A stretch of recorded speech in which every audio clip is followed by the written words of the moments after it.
Welcome to Kenton Teaches. Enjoy the video. In this video, I will show you how to make delicious chili oil for momos. First, let's talk about the ingredients. You'll need about 1 cup of a neutral oil, like canola or grapeseed, to ensure the chili flavor shines through. For the heat, select high-quality dried red chilies. A 1/4 cup of flakes is a good starting point.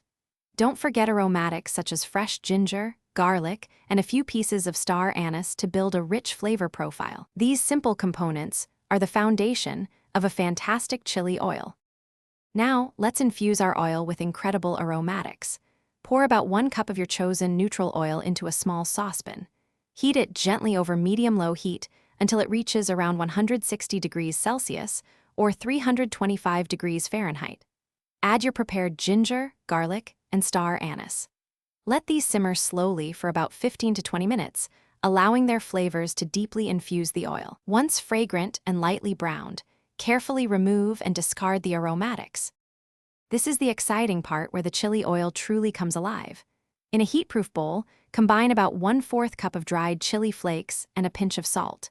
For an authentic touch, you might add a teaspoon of Sichuan peppercorns. Now, carefully pour the hot, infused oil directly over the chili mixture. You'll hear a wonderful sizzle as the oil cooks the spices. Stir everything immediately and thoroughly to ensure all the chili flakes are fully submerged and coated, allowing them to release their vibrant color and intense flavor. Once the hot oil has been poured, let your chili oil cool completely to room temperature. This allows the flavors to meld beautifully. After cooling, carefully transfer the oil into a clean, sterilized, and airtight glass jar. You can store this delicious condiment in a cool, dark pantry for up to 1 month, or in the refrigerator for up to 3 months to maintain its freshness. Now, it's ready to elevate your momos and many other dishes with its rich, spicy kick.